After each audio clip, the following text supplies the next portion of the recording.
Hello, Yep. my guest today is Sarah Vie. Sarah is an author, energy healer, meditation guide, and emotional healing coach who helps men and women break the cycle of their ancestral traumas so that they can live abundant, joyful, and peaceful lives. Sarah, welcome to the show. Oh my gosh, thank you so much for having me here. This is exciting. It's a kind of a different genre, but it's so important. So thank you so much for inviting me on here. Yeah, my pleasure. I'm really happy you're here. I can't wait to dig in and talk about what we mean when we say breaking ancestral traumas, how we do that. And I think everybody listening would like to have more abundance, Mm-hmm. joy, and peace in their lives. But before we get there, let's learn a little bit Yeah. about you. Can you back up a little bit Mm-hmm. and tell us Yeah. about, share with us your journey to where you are today? Yes. So, it's as is everybody's journey. It's a long one. It has, so many turns and dips but my book that's coming out, which is called I Wish I'd Known, is kind of my memoir of the journey that it's taken. I was I don't know whether it's typical anymore, but I was a stay-at-home mom with four kids. And, throughout my life, I always felt like there was something that was holding me back. There was something that, yeah, I didn't quite understand of why I felt so uncomfortable, in my own skin. I was a very successful CEO of my company, which was my children. And, but there was just something else. I knew that there was something else more that I wanted to, accomplish in my life, but I didn't know how. I kind of defined myself as a dabbler, dabbling in this, dabbling in that, but I never finished anything. I never kind of completed anything because now that I've taken the journey and I'm really understanding myself. There was something, energy as an energy healer, but there was energy that was holding me back, or somebody else's old stories that was holding me back from, reaching these goals. And now that I'm on the other side, I'm realizing that I had this absolute fear of failure.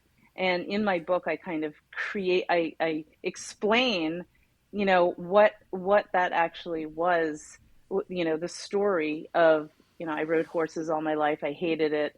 I did it because my mother wanted me and I failed at it. But it's a long story. So it's a really interesting phenomena, that I really, really 100% believe that the reason why so many people can't manifest something is they have energy that doesn't belong to them. They have a trauma, they have a story that they need to heal. And, this is, why we can't manifest. I tried to manifest so many things. So many things I tried, and I couldn't get there. And then throughout my story, I realized that that was really the only thing that was holding me back, is a belief and a false identity from my past. And when now that I'm on the other side, healing is a lifelong process. But now that I'm on the other side and I understand that that's not who I am, I'm manifesting everything that I've always wanted. So, but it didn't just happen overnight. This is something that is, you know, it needs commitment and consistency, and also having somebody hold you accountable, to get you there. So Okay, that's thanks. kind of me in a nutshell. Yeah, thanks for sharing that. So there's a lot Yeah. in there Hmm. on this journey. So you mentioned a couple of very interesting things that stood out to me, and the first is you mentioned that you were an equestrian, you were a horse rider, and that Right. it was something that somebody else expected or wanted for you. And I think you Hmm. used the word "I hated it." Is that I right? hated I hated Yeah. it. But I did it because, children back then anyway, you didn't answer back. Right. You did what someone kind of expected you to do. My mother, bless her soul, was English. She never fulfilled her own dream of becoming an equestrian, and so therefore she kind of lived through me. I did not have a choice. I was put on a horse at age 4, and I rode all my life. And so the first chapter of my book, the first chapter I called "The Reason for Healing," and it was my story. It was the reason why. Um, I just didn't want to do it, but I identified myself as the failure that I thought I was, because I didn't like it. I didn't want to do it, but I did it because if I did it, there would be love and acceptance on the other Mm. side. And so all my life, this is what I really have been, trying to heal.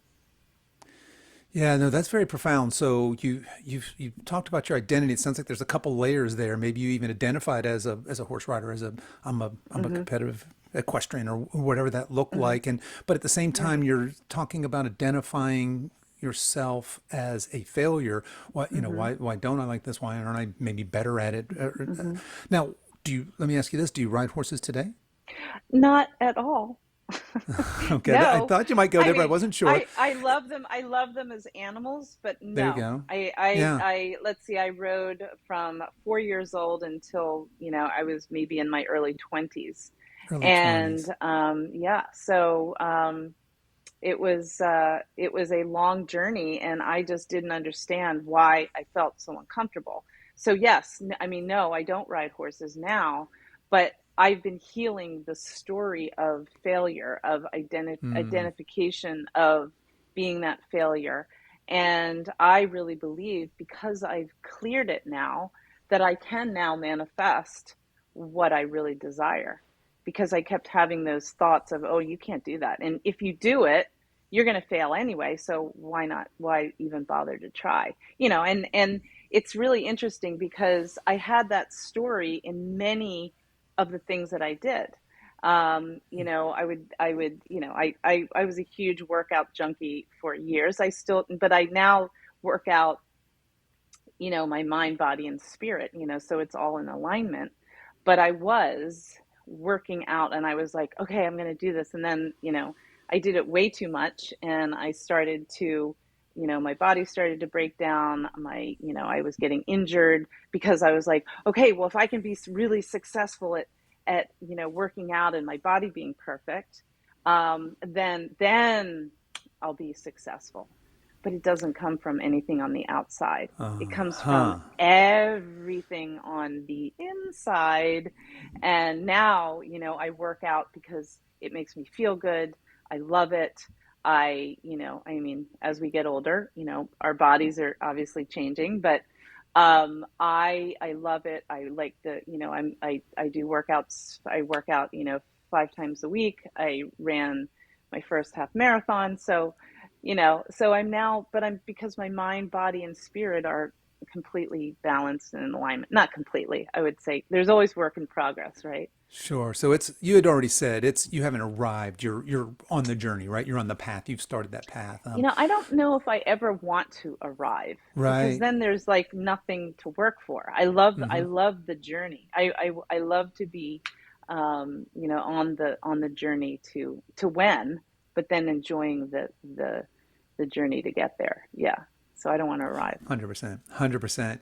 Yeah. Now you had said something there that I think is very, very interesting because I think a lot of people are under this false impression that if I just get X, then I'll be happy, Mm.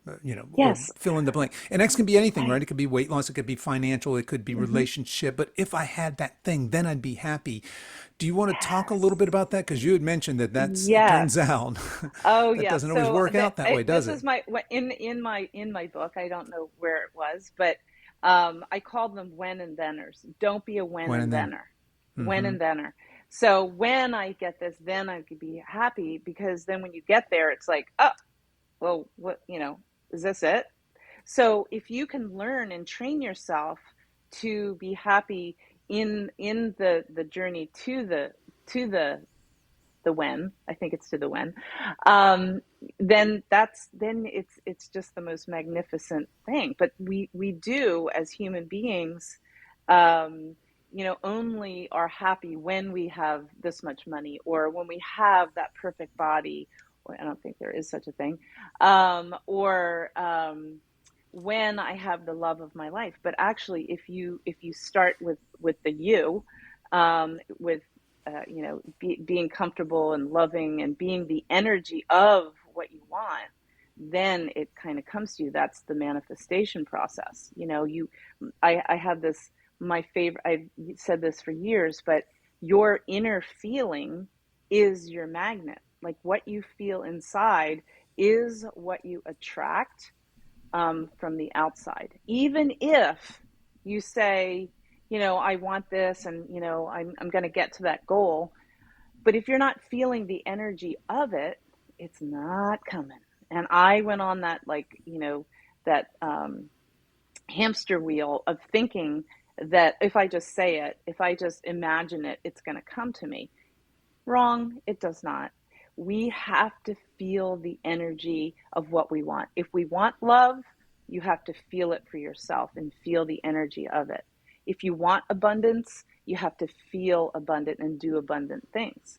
So that's the when and then journey. This is why we're only feeling successful when we get to the ultimate destination, if that makes Okay, sense. so yeah, I want to pick that apart a lot because Mm-hmm. you've used the word manifestation multiple times here, Mm-hmm. and I was going to just say, hey, let's define that, and let's Mm-hmm. do that. But in this, I think this is the perfect place, right? Because you had just said something really interesting there. You had mentioned that it's your inner feelings. You must feel this.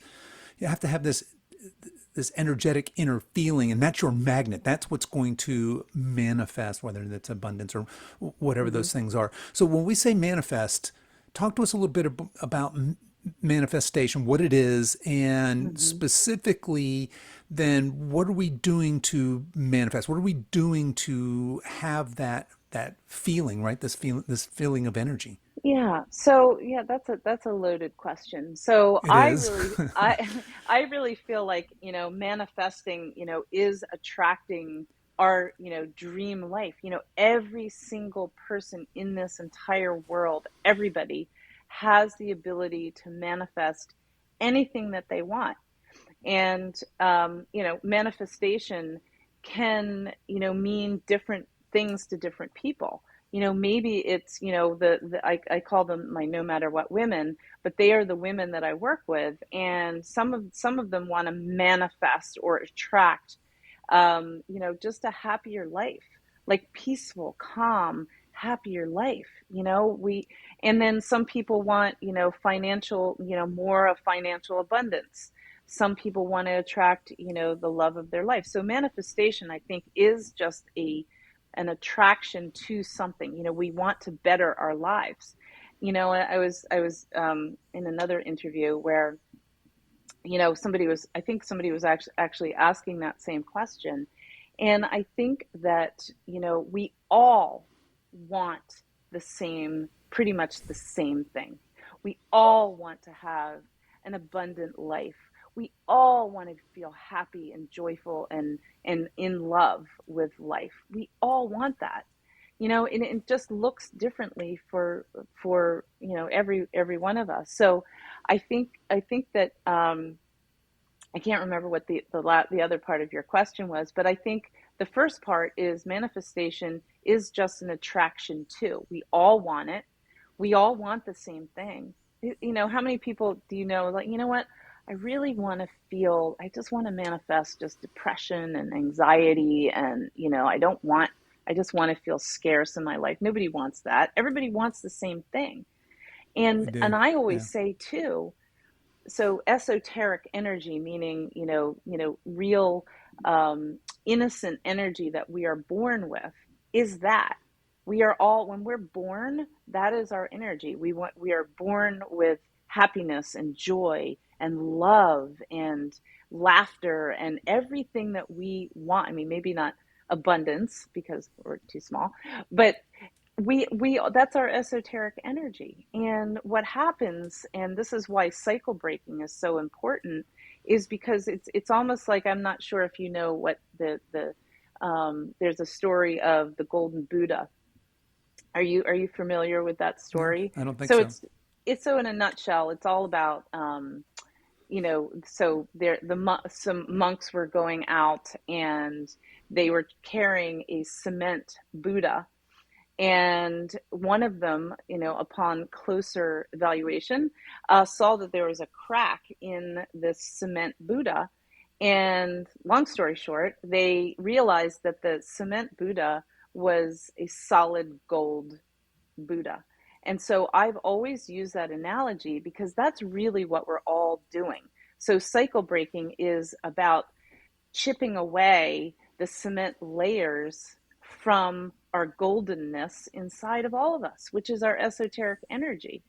And this is where, but manifestation cannot kind of come to us when we are covered with the cement of the old limitations, the fear, the because we're all magnificent. We all have this incredible potential to manifest, to be the most amazing human beings on the planet. But because of the, depending on how thick your cement is and what you've learned in your life and what you are identifying with, that is what prevents us from manifestation. So that's the first part of your question. What was the second part? Unless I Well, unless I covered the it. second part, yeah, no, I wanted to talk about some ways, some practical practices that we might Mm. use to be able to manifest and to specifically Sure. to channel those inner energies. But before we do that, Mm. I just want to Yeah. back up a little bit. You're talking about Sure. some chipping away the cement and these things we're Yeah. carrying around, and you've Hmm. referenced not leading your own life, but leading somebody else's life. In the intro, we Yeah. talked about you help people break the cycle of ancestral trauma. Mm. I think we're starting to get an idea what you mean there, but before Hmm. we start talking about some more practical steps and how we Yeah. become manifestors, let's back up and Mm. figure out why we got the way we are today and that we need to relearn these things, right? That we Mm. were Hmm. innately born with. Well, trauma and pain. Trauma is kind of, the word that's kind of being used, in our society, and everybody has trauma. And in chapter 2 of my book, I talk about the epigenetics. So epigenetics are, the scientific facts about cycle breaking, about trauma. And one of the most amazing facts that I was like blown away when I learned about, and this is all Harvard research, it's all the scientific base, is that we as human beings hold on in our DNA to 3 generations of unhealed pain and trauma. So if that makes sense to you, because every, thoughts are energy, everything that we have around us is energy. So somebody's trauma that 3 generations ago, that's energy. And we hold on to it in our DNA. So it just kind of makes sense that, not only do we have to kind of get to know who we are, but we also have to release, clear, we have to know what our stories are, and then release that. And this is the lifelong journey. If you're not willing to do that, then you just go about your way repeating the pattern over and over again. And I can say that I am, an official cycle breaker in my family. And I'm always encouraging, and the people that I work with are the ones that are shifting the patterning in their families by working on themselves. You're not going to cycle break by trying to change somebody else. You cycle break by changing yourself only, because remember that everything is energy, and whatever you as a human being are holding on to in your auras on the outside of you is what people are picking up. So what you're focusing on is what you attract. In my world, I'm not attracting the same, friends, partners, whatever. I'm not attracting them anymore because it's not the energy that I'm holding in my body. Does that make sense? It certainly does, yeah. Yeah. And I hadn't really thought about that, and certainly hadn't thought about the 3 generations. And I can see Hmm. how I can clearly see how that, whether that's in your DNA or just environmentally, I Hmm. suppose, passed down, but clearly we can see that, and there's these opportunities also for cycle breaking. And you Hmm. mentioned that what you focus on is what you attract. So that was the second half of my question then is, okay, so those of us maybe that are hearing this and maybe came into this thinking, it sounds a little woo woo to me, but now are got, okay, now Hmm. I get an idea what you mean. I want to, who wouldn't want to manifest more joy and abundance and love in their life, right? Hmm. Okay, so you had mentioned I need to change basically my focus. I need to change the way I'm thinking. How do I do that? Where do I start for somebody who's maybe not Oh, as far down this yeah. path? Yeah. Well, I think that, in my book, so I give 10 ways to break the cycles of ancestral patterning, release the past so that you can manifest. And, some of the ways we think it has to be really, really complicated. And the number one way, I mean, I'm not going to get into all 10, but the number one way is to get quiet in your head and realize, what are those repetitive stories that we are saying to ourselves over and over. First is awareness. The number one way is awareness. How do we become quiet? We learn to meditate. And we learn, whatever that means to you, we learn to meditate and quiet the mind. Because so much of our society, lives in like a snow globe where you have something, in the chapter 2 again, the epigenetics, that we think over 70,000 thoughts every single day. Some we attach to, some we don't. And and so 70,000 thoughts are in our head, and we don't know which ones are real, which ones are an illusion. And but where we get, our identity from is from false belief. So I say the number one way of beginning this process is to get quiet. Whatever that means to you, whether you go for a walk in nature, whether you actually sit, when I started this process, I meditated for an hour and a half every single day. And I'm one of those people that when I do something 120%. It's like, okay, I'm committed, and I'm very impeccable to my word. So I sat eventually for about an hour and a half. Now, I'm not saying that everybody needs to go sit for an hour and a half, because that's impossible. Um, because I start my clients off 5 minutes a day, and then we add another 5 minutes, and then I have a 76-year-old client who never even didn't even know the word of meditation, and now she meditates every single day for an hour. But it started very small, because I think it's, just to add this in, is that our society is so impatient. We want everything now. We want everything to, people, sometimes people come in, they're like, well, how long is this going to take? I'm like, I don't know. Are you committed? Everybody's different. So yes, so awareness, number one way, and also quieting that mind, understanding what thoughts are real, what thoughts are, false. And then we get to, second step is we get to release it, doing energy work. And that's why I became an energy healer. Chapter 4 of my book is my whole beginning of how that happened. I studied for, you know, many times in Big Sur, California, with one of the most reputable healers in California. But anyway, so releasing the energy, because again, remembering your inner feeling is your magnet. And if you are holding on, I don't want to get into the woo woo stuff, but you have 7 energy centers in your body, and if you are holding a story of something in one of those areas of your body, that can also block what you want to manifest. But that might be a completely different show talking about.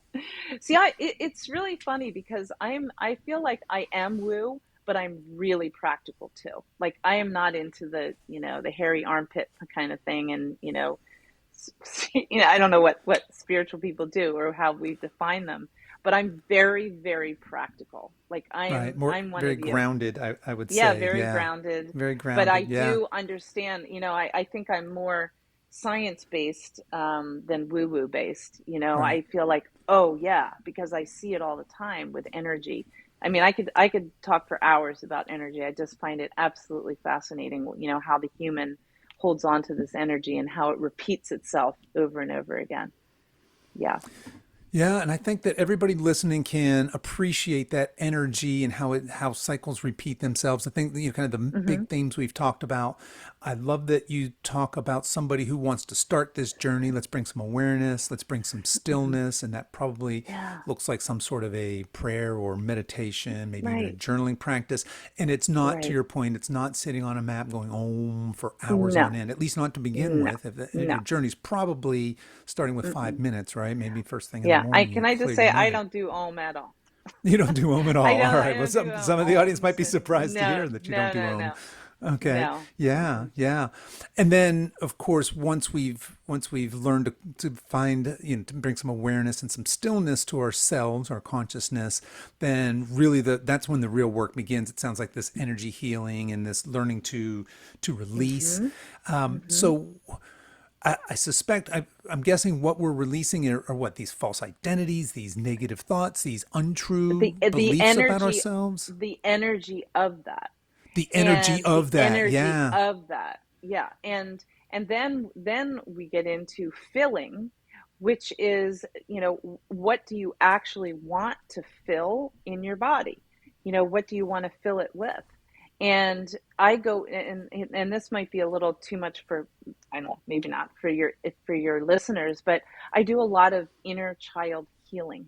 You know, and I don't want to get too deep into that, because that's another whole show. But inner child healing is really the energy that is holding and gripping on to pain and trauma.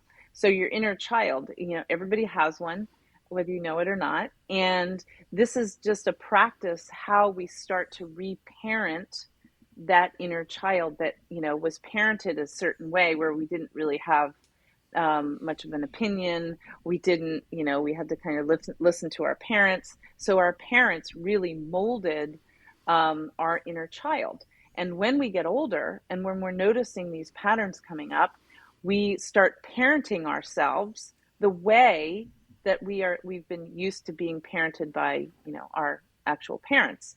And when we start to fill ourselves with, more self-love and, different language is huge when we are trying to manifest. Because if you're constantly, even though outwardly you're saying, oh my god, I really want to have the love of my life, but you're, saying to yourself in your mind, you're a piece of crap, or you can't do that, and like, oh my god, my inner child was always saying, yeah, god, what is wrong with you now? Oh, why can't you do that? Because this is what that child heard all of her life. Your inner child creates the energy inside of us. So filling is another step of learning how to manifest. Is we fill ourselves with different language, with different energy. We reparent. We start loving ourselves more, and I really believe too that the food that we eat plays a huge part of the energy that we're then holding onto. Yeah. Wait, Yeah, hold go that ahead. thought 1 minute, Sure, because I'm glad you sure. went there, because I've actually Yeah. got that in my notes. I did want to talk Oh, to you about good. nutrition and food and what we eat and how that Yeah. impacts us. But I wanted to back up a little bit, because I just want to spend a minute here, because as you said, I mean, that really struck me personally when you said reparenting our inner child. I've never heard it Hmm. put like that, but Hmm. I mean, that was profound, right? To think Hmm. that, of course, I grew up with parenting, right? We all did, Yeah. Right. and whatever that energy was, and I suppose more importantly, how we internalized it, right? And we're all going to have some pain and Exactly. trauma in there, Yeah. and how I internalized that exact same pain and trauma may be Hmm. way different than how somebody else did, and that's going to, Yeah. in large part, dictate how severe my poor energy is, right? But now I'm a grown ass man, right? I'm Right. parenting myself. But to your point, my toolbox for parenting myself is what I learned. And if that's kind of what set up the great things in me, but maybe it set up some not so great things inside of me in terms of energy. Now Hmm. I have this opportunity to how'd you put it, reparent my inner child. And I think that that's a beautiful thing. And I suppose that's in that, you said, hey, we're going to bring some awareness, we're going to bring some stillness, we're going to learn to release and let go, but then we're going to fill. And that's how we got in this conversation. Mm-hmm. And I suppose this filling work, is that really is that the essence of what you mean when you say energy healing? Yes, exactly. Yes. So we get to Okay. release it. First, we get to clear it, get to Right. release it. Then we fill it with what we've always wanted, which is love. So we're not going to get it from people on the outside. We have to send it to ourselves first, because then we become that energy. But with language and the things that you were learning, as a child and identifying with, we don't know how to do that.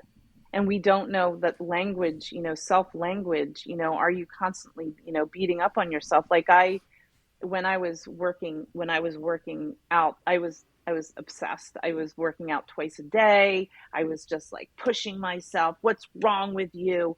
Well, that was actually what I was parenting that child again, because this is what I had when I was that little girl on a horse, in very high level competition. And, instead of being nurtured, my mom was, in the last line of the first chapter of my book was, what is wrong with you? You have a perfectly good horse. That was what I've been healing all my life. And so the working out, I started to parent myself like, what is wrong with you? Why can't you do this? Why aren't you, perfect? Why aren't you in perfect shape? Oh, look at that judgment. So this is where you start parenting yourself the way that you've been used to. But the moment I switched that, I am in better shape now because I'm allowing myself to be who I am, and not just about the exercise, because I love to exercise. I'm going to go for a bike ride after this, but I love to exercise, and I'm doing it in a more loving way. And my body is able to shed what, I wanted when I was forcing myself, and then I was just getting injured. So, yeah.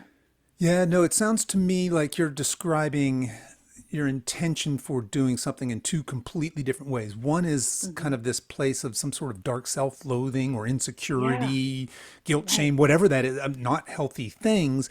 Hmm. And the other, second way you're describing your relationship with exercise is more this act of self-love and this now I can physically express my body, which is a beautiful thing, and I'm healthy, whereas before it's obviously your intention is coming from this different place. And I just want to back up a little bit as well, because you, Yeah. you you make this very clear delineation in your life is when I let go of that part of me, that inner child that held Hmm. negative emotion and negative energy for me.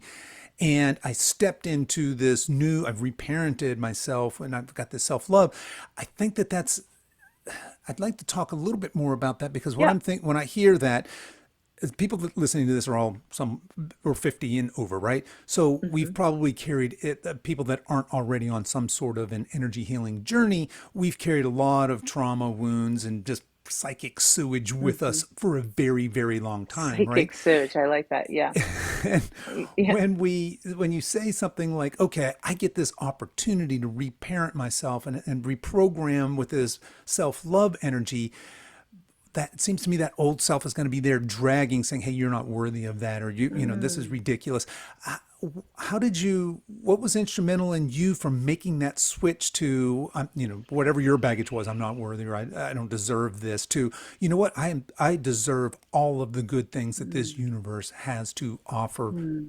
to me. So tell me, what is the question again? Yeah, What did you I say? mean, for you, what happened? How do you make that transition from that, all that negative energy to stepping Mm-hmm. into, we're talking about filling, now refilling, Right. reparenting. What does that Right. look like to somebody who's that inner child that's been there for such a long time, and it's got Yeah. its talons dug Yeah. deep maybe into your soul? And again, so I do a lot of visualization, in my work with my clients, that I do a lot of visualization. So let me just back up, because I think that this is where the rubber meets the road, and you have two different energies. And when I do visualizations, I do a lot of visualizations and meditations, and I help my clients realize that there's a driving force. There's an energy of a driving force, which is the inner child. There's another driving force, which is the adult self, that wants what it wants. It wants to grow. It wants to live a life of abundance, or whatever it is. And we realize, this is it's neuro linguistic programming work. And you actually like envision that part of you, and nurturing her. I mean, it sounds really woo woo, but it's really not. I mean, in my mind, it's not. But you learn how to have a different relationship to the little inner child that's afraid, that's fearful. Anytime that you feel a negative emotion, it is your inner child that is the one that's calling out to you. And with your adult loving language, you start changing how you speak to that energy. And again, this might sound really weird, but it's really not, when you kind of get into the work. And you just it's almost like as if the child is like standing in front of you, and you start changing the energy that you feel towards her. So again, it's all done through visualization, meditation, to just change the chemistry that and the thought process that you have towards her. And there's like a little thing that you can do. You try to pretend that your inner child has a brand new job title, basically. So my inner child actually was in charge of fun and creating more joy in my life. So that was her job. This was her new job, rather than being the one, the party buzzkill that's always, trying to, get you to believe in something negative.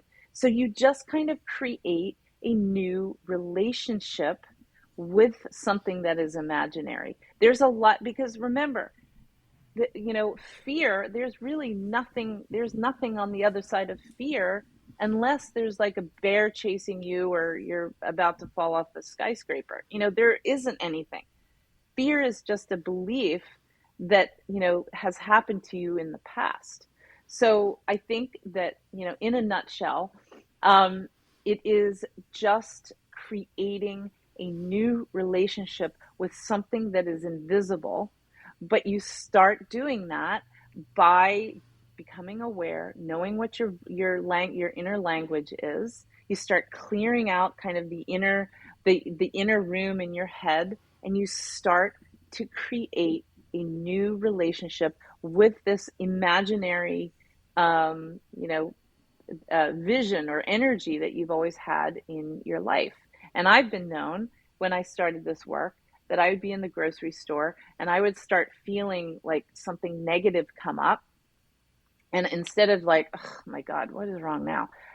I would say it's okay. I would just out loud, I would say, it's okay. Rather than like, ugh, because the ugh is the parenting that have been so used to having in your life. So if you were in Canada, you'd say process, but it's a process. It's a step by step process, and the only way this works is if you can be open to the possibility. There is no, like I said, this is intangible work. Like there's nothing, there's no trophy, there's no pill that you can take. You just have to believe that it's possible. That's the only thing that I can offer somebody. I can't like say, okay, snap my finger, you're healed. You've just got to be open. I've had people come in like, kind of eye rolling, and I really have had to just kind of, okay, well, what's possible for you? And now they're like, they've come over to my side. But Yeah. I know, and that perhaps there are going to be people listening that are just like, oh my God, what is she talking about? But you just have to be open to the possibility to break the cycle of something that's happened to you in the past. That's all. You just have to have an open Yeah. mind. Yeah, I love that. And that certainly resonates with me personally, having that open mind and recreating that, reimagining really first that relationship with yourself and your energy. I love the language that you use to talk Hmm. about that, because certainly these are things that are important in my own life.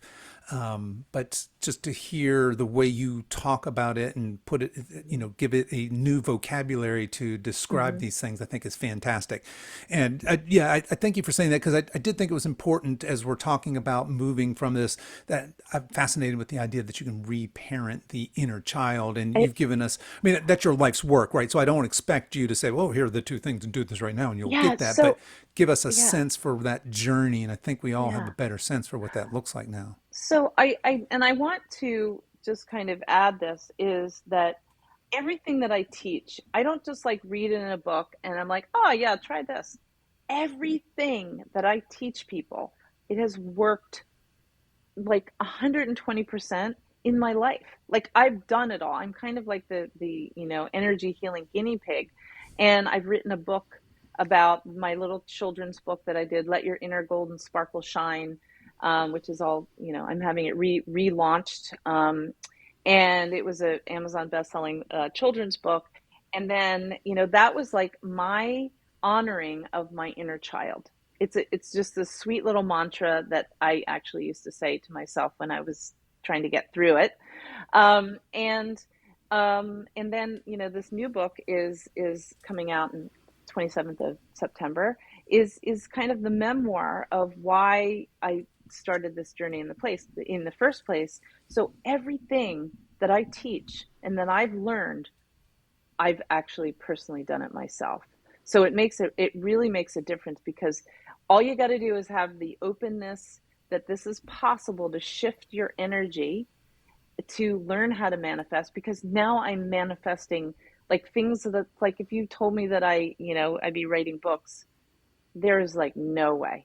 But I'm on to this is my, this will be I will be writing my third book now.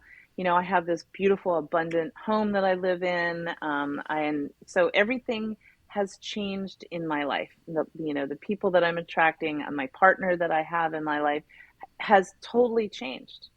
So yeah, so everything that I'm the guinea pig. I'll do it before anybody else. That's interesting when you mentioned that everything has changed for the better. And I'm a Hmm. little concerned that what holds a lot of people back sometime from the type of work we're talking about is Hmm. more that fear of change, and that comfort Yes. with the known, even when the known Yeah. isn't, they, even if they know that the known isn't great for them, it's comfortable, right? Maybe they're, where they are, they're sick or they're unhappy or they're Mm. in broken relationships, and they know that intellectually, but somehow the comfort, not comfort, I suppose the fear of change, because what they Mm. know is what they know. And it could even be that maybe some sort of inner child saying you're not worthy of that abundance, going back to Right. that feeling Yeah. again. So Right. there's there's a lot of work to be done, and moving from that space. But that's when you talk about everything I teach, I've done, and I've manifested all this beauty and abundance into my life, and everything's Hmm. changed. You mentioned you probably don't have the same circle of friends you did before. You don't, Mm-mm. you're attracting your new energy is attracting new energy Hmm. people and things Yeah. in your life. I think that's absolutely fascinating. Hmm. All right. So, Hmm. Sarah, I interrupted you like 15 minutes ago or so. You were getting ready to talk about Yeah. food, and I love to talk. I'm a nutrition nerd. I Oh. love to talk about Oh. food, but Oh. let's talk about food in the context of just, because I like to talk about it. I want to optimize my physical health and, of course, mental and emotional health, Hmm. etc. But let's talk about it in this context of what we put in our body. How does that have anything to do with manifesting I and energy and all the things we're talking about here? So I'm going to go into that respect. I'm not into the scientific, the calories and all the macros and micros and all that. But that is part of, for me, is it's part of self-love. Like, I want to treat my body as, a temple and put the most amazing foods in my body. I feel that that is part of, reparenting, self-love, It's, I do a lot of intentional eating, teaching my clients how to eat, not just about what to eat, but how to eat. Every time I start a meal, for instance, I just take, whether you want to call it a prayer or whatever, but I just give gratitude, because food, not just, thinking about, oh, well, this looks great, but actually sending gratitude for where it came from, who was the person that picked the rice or whatever, but just kind of sending the gratitude out and starting your body with gratitude, because gratitude has energy to it. So if your body is feeling grateful before you start eating, your body digests better. And if you slow down and you don't, I was, before I started this work, I think I would finish meals in about 3 minutes. And now I take my time. I look at the color. I mean, I'm kind of annoying to eat when people take me to dinner, because I love to just look at the food and just look at the colors and see how fresh, and think about where it came from. I mean, I do this on my own. I mean, I'm kind of thinking, but intentional eating is really really important, as important as what you eat. And one of my pet peeves is, you see these people that are exercise. Oh, yeah, I was at a run, a 3K run, a while back. And, it was a 3K run. But then afterwards, it was like beer and, soft pretzels and just crap and, smoked beef. I don't know. I mean, once in a while is fine. But I feel like, eating is part of self-love. And, eating intentionally and allowing your body to just love it. I mean, I have a really, I mean, really, really good diet.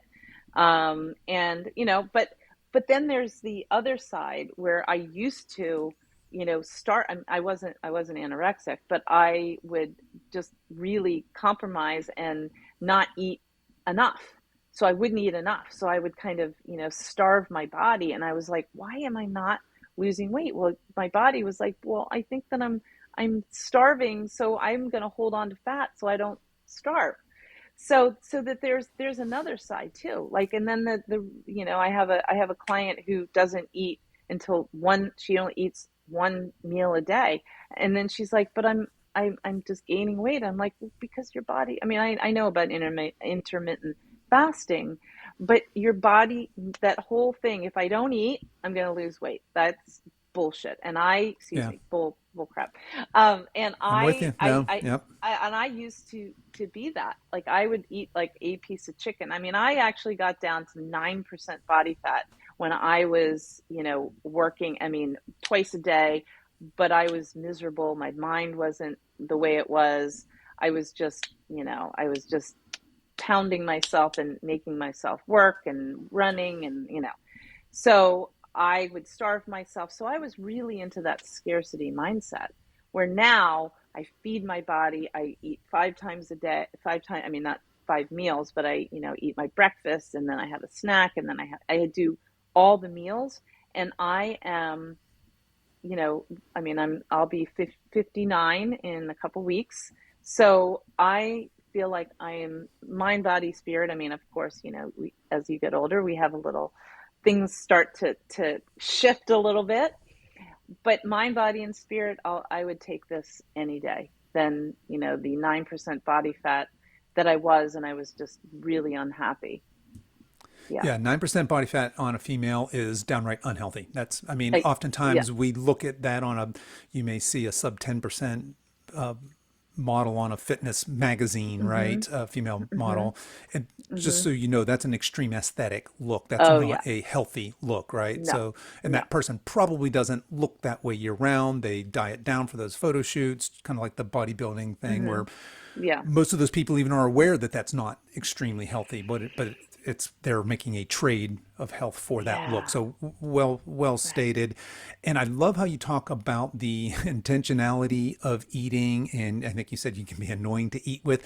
I will tell you this: as I get, especially my weight loss clients that come into me, the hardest part of their nutrition plan isn't, okay, I need you to eat this much protein, or I need you to, whatever we're Right. doing with their actual nutrition, it's eating intentionally. I say, okay, what I want you to do is no cell phones, no distractions while we eat. Pretend you're at a Right. wine tasting. I want you Yes. to, notice the texture, notice the taste. Take your time, put your fork down Love it. between bites. And Yes. most people find that way harder than anything So else we hard. do. Oh, It's so hard. co- Yeah, because we've just become completely. accustomed to, you mentioned, I Yes. just wolf it down in 3 minutes. And I think Yeah. that's the case for a lot of us, that we're just, Hmm. unless you're out at a fancy dinner somewhere at a special occasion, you're probably just mowing through food without thinking about it. And just that Yes. slowing down and being intentional while you eat can make a huge impact on, It, on your body com- composition, as well completely. as just Yeah. your overall Yeah. mind, body, spirit health, Oh right? yeah. Well, I mean, the beginning of my training, I was a health coach, and I wasn't really 100% into the food thing, but it was fascinating. The intentional eating aspect of the training was absolutely fascinating. And we had to do these, to get our certification. I think we had to do all these intentional exercises, and it was amazing how, like you said, how resistant people Hmm. are to slowing down, or looking at or saying like a gratitude before they eat, because when you have a happy mind, you will have a happy body to digest whatever you're putting in it. And my digestion is like, I know at my age, my metabolism slow. My metabolism is like that. Like I'm hungry, but I'm eating really, really, really good food. And because I've slowed down, because I'm just happy all the time. I'm happy. My body is happy before I eat. And even if, anybody just wants one step, is check in with your body right before you eat. What is the emotion that you're feeling? Are you eating in the car and stressed? Are you trying to like quickly eat before your kids come home from school, or whatever it is? Like, check first. What is your emotion that you're feeling before you eat? And if you are stressed and if you are in a rush, just take 5 seconds just to like just calm down, just before you even put that fork in your mouth, because your body cannot digest food if it's in a state of anxiety and stress. It can't. I mean, you can, you know, put it in, but people are so impatient, and they're working long hours and they've got their phone.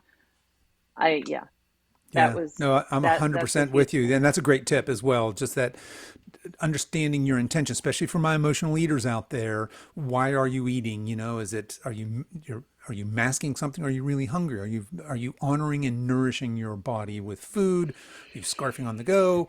I love that. Yeah. And I love what you're talking about, what you're describing here is this new relationship with food, with exercise, with your body, which we've come a long way from, from energy. But I can see now how Hmm. we're tying all this together. I have this very profound belief in the sacredness of my physicality, of my body, right? Exactly. We're Yes. talking about energy and we're talking about the mind, but really it's all connected, right? I mean, my mind is coming from, we can throw the spirit Mm. in here as well, Hmm. but we're, while we can look at them as separate components, that's Hmm. I believe an artificial distinction. And so I Hmm. think a lot of times what happens is, sometimes in the and I may be wrong. This might just be my impression. But it seems like sometimes in the more woo woo meditative type folks, that there's this kind of this disregard for the physicality, for the importance of muscle mass, for the importance of good digestion, for Mm. the importance Hmm. of all these other things. But Yes. I think a big part of self love is honoring your body as well as your mind, and Yes. shifting that energy, that negative energy, whether you're holding that in your Hmm. body and it's a part of your body, or if it's in your Mm. mind and your psyche, into this newer, healthier space. Mm. And with that, Hmm. creating abundance, creating joy, creating love. Because again, there's nobody on earth that doesn't want to manifest that, and there's nobody on earth that doesn't want more Yeah, of that, that's right? what we all want. Yeah. And it's interesting because I kind of think back to the time when I was just like 120% into my body, but my mind was not Mm-hmm. balancing in alignment with the mind body. I didn't have any connection to spirit, whatever, universe, God, divine, Jesus, whatever it is. It's the same thing. Yeah. And when one of the mind, body, and spirit aspects are out of balance, it completely discombobulates the other ones. So Yeah. I am so like mind, body, honor body, and spirit connection, I love it. grounded, Yeah. like every, and so that's what happened. But I was noticing that I was just really focusing in, if my body was perfect, then I would get the Yeah. outside A when validation. then. Yeah, that's Right, right. when and then. I was a when and Yeah. then. I'm a recovering when and You're thener. recovering when and then. But yeah. So mind, body, and spirit is completely in alignment now. And Yeah. this is when, because I'm like, so I love. I mean, I eat. I'm a big eater. I love eating, but it's always just, I'm very conscious. I'm very calm when I start eating. I take a long time, so it's made such a difference to align, all those three aspects rather than just be into one. And I think a lot of people, because they're trying to get validation, that they just focus in on, muscle mass, the guns and, all that. And they don't think about, is their spirit and their mind in alignment with that? Are they at peaceful? Are they loving themselves? Is their inner child, feeling nourished? Um, yeah. So, Yeah, yeah. I'll jump in there and just add that I Hmm. think that that's exacerbated by my industry, right? The health and wellness, especially that Yes. marketing machine, we feed on insecurity because, frankly, it sells things, right? Here's Mm-hmm. your body, here's a perfect body, and why don't you Yeah. look like this? Well, of course, if you buy whatever it is I'm selling, perhaps you could. And so there's that fear based selling, and there's a little bit of shame and guilt, and again, feeding on that insecurity. But to your point, yeah, if you don't, you could be really, really good in that, in either mind, in these intellectual pursuits, or spirit, or body, and be completely unbalanced in one of those other Hmm. areas. And your energy, the Yeah. things we're talking about today, are not going to be optimized. Hmm. They're going to be off. Is that fair? It, absolutely. 100%. Yeah. Yeah, yeah. Yeah. All Yeah. right. Well, Sarah, as we're wrapping up here, what's next for you? You've already mentioned that you're working on a third book. We know that your new Hmm. book comes out next month. So Yeah. what's next? What's on the horizon for you? So, oh my gosh, what isn't on the horizon for I me? But, love it. but, Yeah. but what I'm focusing in on is I'm actually, in cohorts with, some really beautiful hotels all across the country. And we are creating, workshops and retreats. There's a place out in Sonoma County, California, called the Dawn Ranch. And I am creating a manifesting retreat, and it's going to be through all these steps that I implement in my practice. But I want to travel. I'm going to be traveling through my literary company, to, like bookstores all over the world, and really and literally all around the world. We're going to Italy and Paris and across the United States. And I want to, scream from the rooftops this message of manifesting through balance, mind, body, spirit. And the way we get there is we learn how to cycle break. I don't promote cycle breaking because people don't want to do that, but the end result is manifesting.